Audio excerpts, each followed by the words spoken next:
Hello, my name is Joe Williams. I'm a senior reporter at Protocol. Today I'm joined by ServiceNow CEO Bill McDermott. Um, Bill has a ambitious plan to triple ServiceNow's revenue over the next 5 years to 15 billion. And today we're going to dig in and learn just what's driving that momentum and what's ahead for the company. Thanks for joining us today, Bill. Thank you, Joe. Good to be with you. I'd like to start off. You guys got your start in IT, but you have expanded pretty significantly and plan to continue that expansion into other verticals. What are you finding that is, I guess, so powerful about your platform that it can work cross-functionally, across multiple business areas in an organization? Well, these organizations today are highly siloed. You have fragmented processes, you have siloed divisions, you have lack of coherence in terms of systems and integration. So the Now platform is one platform with one architecture and one data model. And we actually are making work better for people because we mask this complexity and we give users a gorgeous experience, mostly on the mobile, so their work is just a joy as opposed to a slog. And I think that's what's really making ServiceNow so special. Where do you want to take the platform next, or how do you think about what areas of the business make the most sense for near-term expansion? Well, every great company has a great core. So, in terms of IT, there's still lots of ambition that we have in core IT. If you think about security operations, asset management, service management, business operations management, this is just an incredibly important role in the enterprise because digital transformation begins with IT. It was once a support for the business, now it is the business. Having said that, you're well aware of the future of work, and the employee experience now is center stage on the minds of every executive in the world. Workers will work from various locations. You have to be able to recruit them, onboard them, hire them, train them, and give them a frictionless experience to manage their various cases as needs come up, whether it's a healthcare need, a workforce issue, whatever. It has to be seamless. And then, we're seeing the customer area, customer service management is the hugest ham of all. And everything needs to now be really thoughtful in terms of how you direct your product to your consumer, how you make it seamless to actually get that product to them in any form factor they want it, wherever they want it, in the price point that they agreed to get it. And you have to deliver a great service. And most of the service today is highly predictive. So you want to solve problems for customers before they actually take place. And when they do take place, you have to remediate it at record speed. So all of this is right down the middle for ServiceNow. I mean, this is what we do. And I guess the big thing, Joe, that a lot of folks are getting a handle on now is 500 million new applications will be built in the enterprise in the next couple of years. And that will be built in the enterprise for the enterprise. So these low code applications are revolutionizing the way business will be done. And frankly, there's not enough engineers in the world to actually build them. So the demand for low code is undeniable. And we see our low code business now just absolutely soaring.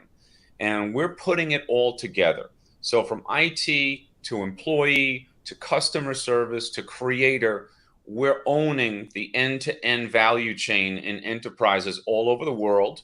So geographically, in industry, and for all the personas that we serve in the enterprise. It's when you talk about the hybrid work experience, it's clear there's a lot of players within the software industry that have ambitions to kind of own this space or help support that pivot to hybrid work. You have companies like Salesforce making a big push into the employee experience area.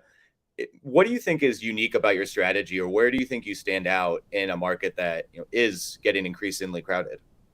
We stand out because we're not trying to be the system of record. I mean, the system of record is very important. And the 20th century created lots of systems of record companies. and we support them all with out of the box full integration. What we do is we compose the solution on a single platform that I call the action platform. Think of us as that control tower for digital transformation that links together all these disparate systems, silos, and broken work groups into one collaborative value chain where you can get your work done. So it doesn't matter if that system of record is from XYZ company. We connect with them all and we make them all better. And that's why I always say nobody has to lose for us to win. We created a market. The market didn't exist before ServiceNow built it, thanks to Fred Luddy in 2004. Yeah, and one of the characteristics of your company is workflow.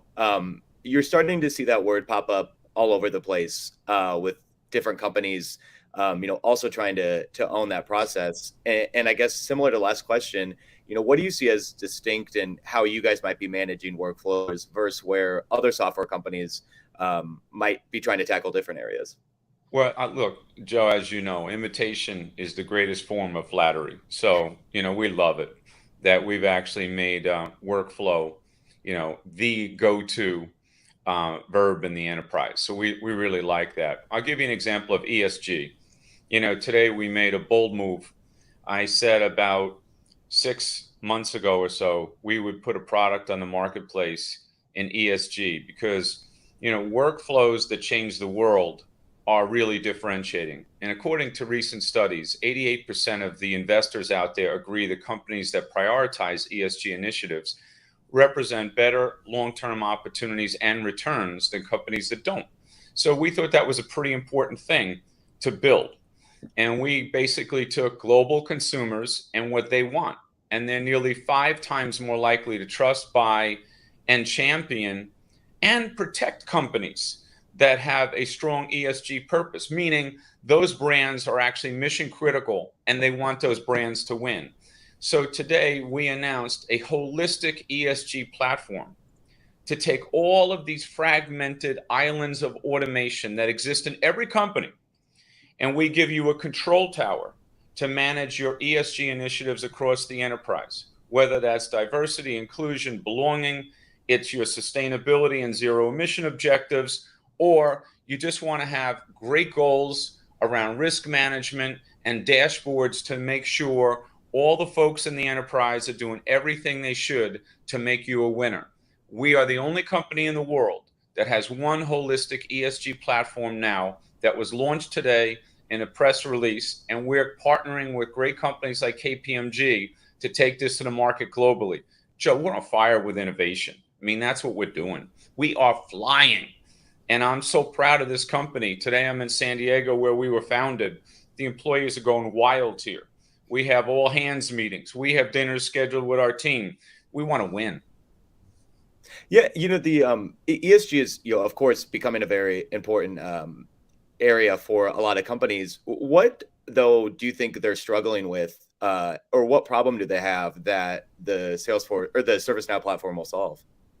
Well, if you think about it this way, everybody cares a lot about integrated solutions, activating an ESG strategy, having programs and initiatives that enhance diversity inclusion, that reduce carbon emissions, that enable business resilience, and they want to do this across the enterprise. They all want that, but they all have it in islands of automation. This department's doing one thing, another department's doing the other thing, and ultimately none of it ties to something that would pass the test of regulatory compliance or a board of directors asking a CEO or a CFO, show me your ESG holistic plan with all the data and the processes linked to your common goals and shared values, and just show me how you manage that in your company.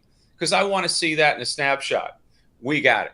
We got one dashboard where we can tie all these fragmented systems and silos, disparate data objectives together in one control tower. So that transformation is now completely activated, and we're going to do it for companies all over this great planet. You mentioned KPMG as a partner. You guys have been announcing quite a few partnerships. IBM, Celonis. What's behind that strategy, and what role will those partners play in helping you get to that $15 billion level? The most important partnership, on the software side that we've announced, I would give it, two recently. One is what we've done with Microsoft, to fully integrate Microsoft Office 365, Cloud PC, Teams, fully integrated into the Now platform to give folks that use both Microsoft and ServiceNow an absolutely stunning and seamless experience. So thank you, Satya, and your wonderful company for the friendship. And I think we're doing great things for customers everywhere. And they're obviously the market leader with Teams with the most users. So, we're going where the market wants us to go. We're going where we can best serve that customer. Now, with Celonis, which is also extremely interesting, I'd like to thank Alex and Bastian and Martin for their trust. They're doing a wonderful job in process mining, and they are on Bessemer Trust list, most valuable, among the top 5 most valuable privately held companies. And what they're doing, to simplify it, is they're doing the X-ray, taking data and really looking at business processes and conducting an X-ray of what's broken. Because once you know where the process is or the logjam is, then you can activate the Now platform to revamp, reorient the business process into the action layer and solve that problem on the fly. And these platforms, like Celonis or like ServiceNow, are hyper automation platforms. So if you believe that IDC has it right, that the digital transformation market in the next 3 years is about $7.4 trillion, of that, around 860 billion in the next 3 or 4 years is for hyper automation platforms. Because what's happened, Joe, is C-level decision makers have already made those big monolithic investments in large scale systems that are designed to help them do transactional things on systems of record globally. A CEO told me in Europe just last week, I've already invested in platforms that serve my systems of record. I've already done that. I'm not putting a new paint job on that. What I want is a system of action that enables my people to do really great work, whether that's giving them a super employee experience or really getting after my customer service and my customer opportunities, because that's what my shareholders expect. And interestingly, in all those cases, they're using this low-code platform to invent net new applications that stimulate the employee experience or the customer experience, and they're doing it in days, not weeks, not months, not years. And that's what hyperautomation is all about, making the old stuff work a lot better and inventing new stuff at record time that reinvents business models on the fly. I guess, when they'll look at, I guess, spreading or selling that vision and doing it through the partner ecosystem. I mean, you've, in a past life, you're very familiar with M&A. It sounds like you guys have kind of largely ruled out any sort of revenue by, in terms of mergers or acquisitions. And it seems like the partner ecosystem is maybe filling the void where that would have been. And so I guess, when you're looking ahead, who are the partners that you want to continue to target? And again, how do you see that as moving the company along towards your goal? Yeah, a few things there. First of all, the idea of partnerships when you have a born in the cloud company and a platform company like ServiceNow, the idea of partnerships is dramatically different. The days of these multi-year, high risk, tough to get the value out of projects were an artifact of the 20th century. In the 20th century, we now must team up. We actually can mass customize systems and platforms like ServiceNow. They're designed for that. And there's no upgrade issues once you do that. That's the power of the Now platform, because it's one architecture, one data model, and one platform, and you can mass customize it to your specific requirements, your workflow needs. See, the other world was always backwards.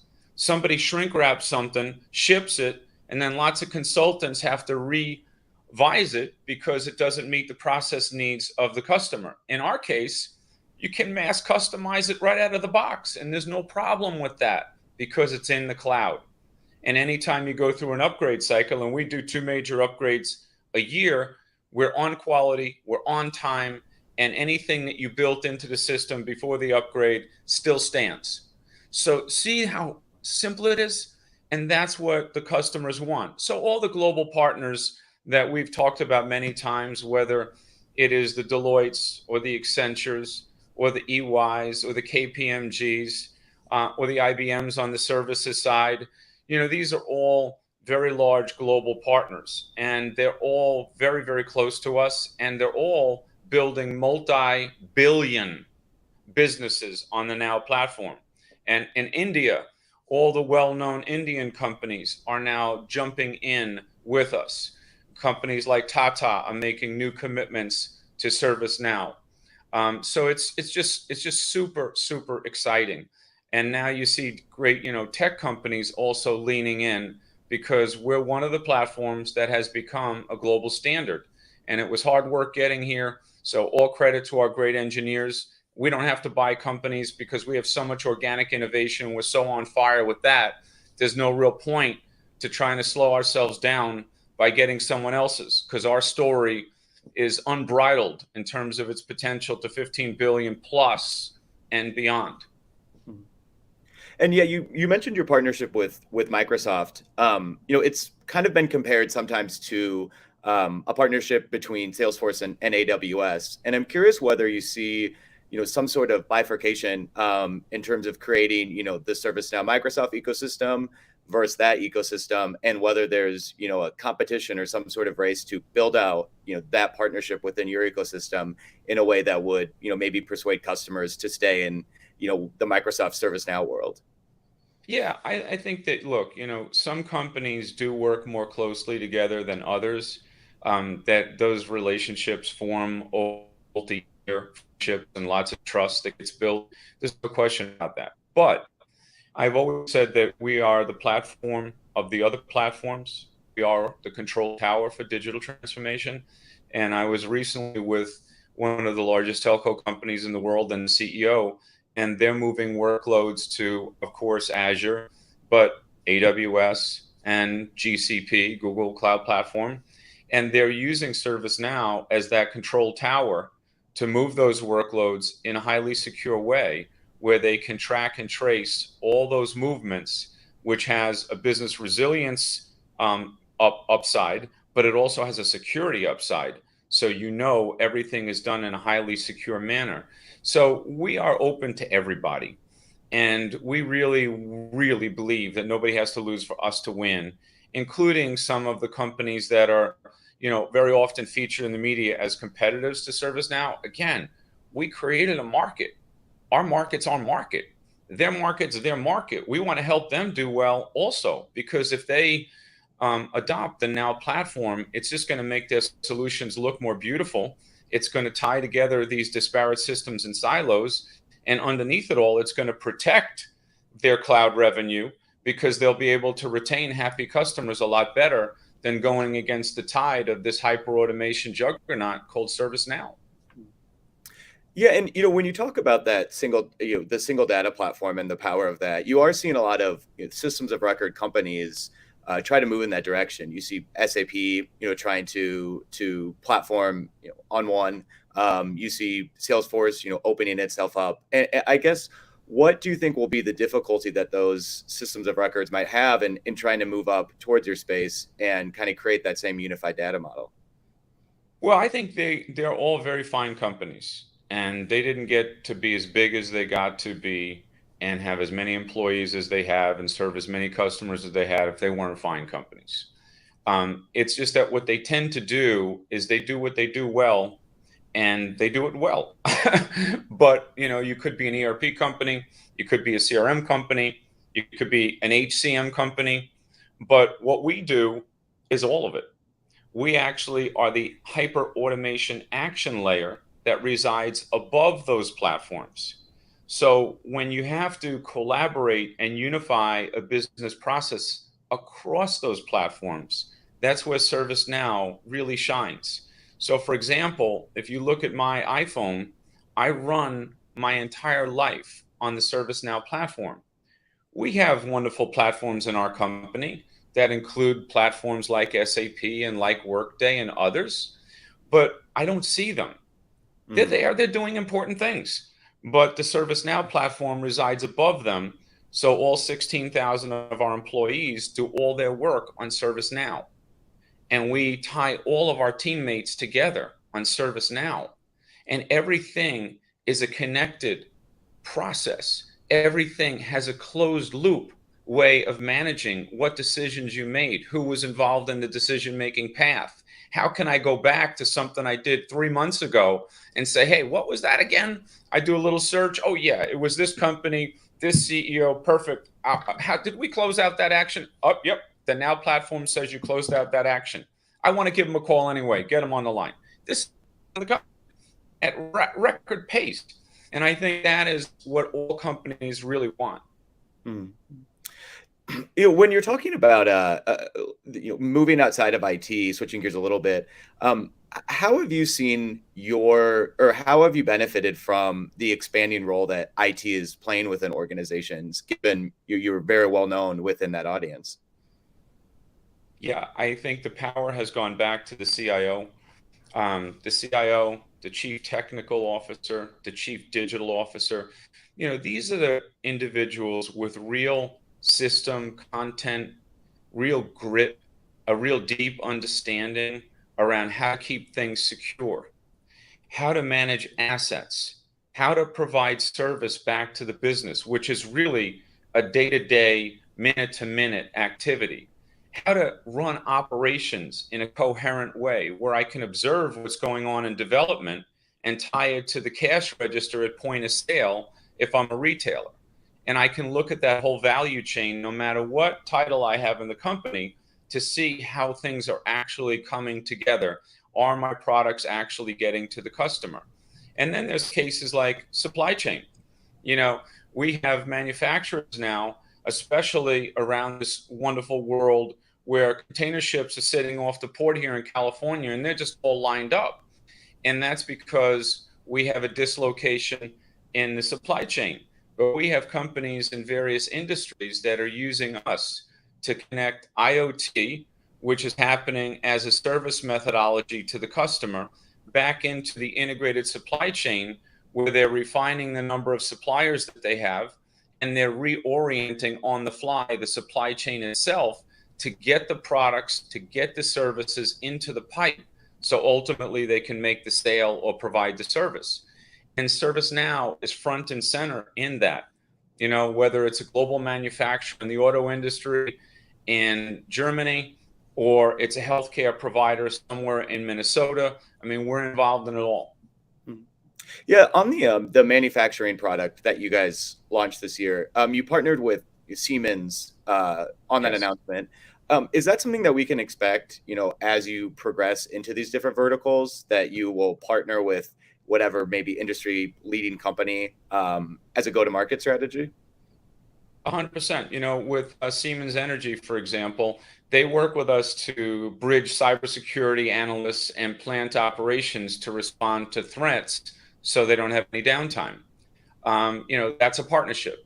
If you look at a company in telecommunications like AT&T, they're teaming up with us to get visibility into every layer of the company's network fabric to enable better customer experiences. So in every industry, we very often will have a customer that also becomes a partner because they provide these services to their customer. And I think this customer's customer opportunity for the Now platform is just amazing. I'll give you an example. We have 4 banks in the UK that have seen a 70% efficiency improvement in their payment process operations by connecting the Now platform to banking technology. And now they're basically saying, whoa, I have to extend the Now platform into my ecosystem in terms of how I serve my clients. And that is, again, the network effect that's taking place with the Now platform, Joe. Mhm. Yeah, and when you look, at banks, other companies that are really investing heavily in digital technologies, does how much does I guess the added complexity that can bring benefit ServiceNow? And I guess I'm curious where you see most companies or most CEOs struggling in that digitization journey? It's a really good call, Joe. The more complex the environment, probably the better it is for ServiceNow, because you're right. There's lots of point solutions out there that are trying to do one or two things that might even mimic what ServiceNow is doing. But what we're doing, when you think about the Fortune 1000 and the more than 80% that use ServiceNow, we're dealing with the world's most difficult challenges because we view them as the biggest opportunities. And one such example, we tend to forget to mention this, but we probably shouldn't, is, when COVID hit, we were the ones that had business continuity with emergency response, first mover. We were the ones that then brought people back to the office safely as an option. And that includes all the testing protocols, vaccine management, PPE inventory management, and so on. And that was super important. And then we realized, well, wait a minute. There's a distribution, administration, and monitoring challenge going on with vaccine management. Why don't we speak to governments around the world and put whole countries up on the Now platform, which we did for major portions of Germany and Scotland and the United States and many others. So I think that anything that looks like a complex business process or workflow challenge is actually something that the Now platform eats for breakfast, lunch, and dinner. Yeah, and you've been around the tech industry for quite a while, and you've seen multiple iterations of kind of the next big thing. In your view, what's the next big technology in the horizon, and how do you think ServiceNow can kind of own or steal some of that market? Well, there's no question that workflow automation at mass scale is a huge next big thing. And we are in the very early innings of the ServiceNow growth story. I've never seen a market opportunity in my career like the ServiceNow opportunity, which is why I'm so fired up every single day to come to work for ServiceNow and our great employees, our great customers, and our great partners. I mean, I'm loving this with all my heart. So I think this is big. But within that platform, if you think about RPA, you think about process mining, you think about deep machine learning, you think about AI and AI operations, and how if the computer can radically simplify the human's life and give the human back super productivity and let their superpowers be the human things that no computer could ever do, quickly you see a whole bright future. I think about companies that we're working with in the manufacturing space that are now using virtual reality technology to train up trade school individuals, get young people into jobs, give them mass training at scale, and then build command centers using this same technology on the Now platform to actually fix the really complex problems without the 4 million miles a year that they were doing before they met us, to go out and visit customers, keep having them disillusioned that it took 3 days to resolve a problem instead of 3 minutes. AI ops, in terms of the soul crushing work that happens, as an example, in call centers and the 40% turnover that goes along with it. Well, if those individuals had a ServiceNow platform and our AI ops resolving 95% of the cases automatically based on the depth of domain expertise we have and knowledge of IT systems, business processes, and historical data, then you change the world.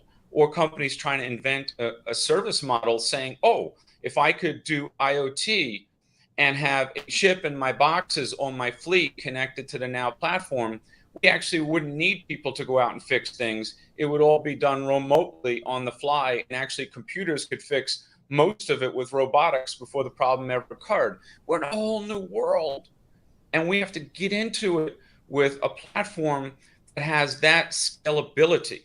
And at the same time, you might say, well, Bill, there are companies that do this as a core competency, RPA or process mining, or even AI at some level, or even machine learning. Great. We have no problem with fully integrating out of the box with these companies, even though we also have built it in our platform, because we want the customer to win. They have to get the full benefit of that. Yeah, well, from my friends that suffered through the Southwest crisis this weekend, I can tell you the automated call center is a vision I think a lot of people would be fun to have as a reality. We're right at the end of the time, but Bill, this is great. Thank you so much for taking the time today, and thank you guys all for watching. Joe, thank you very much. Appreciate you.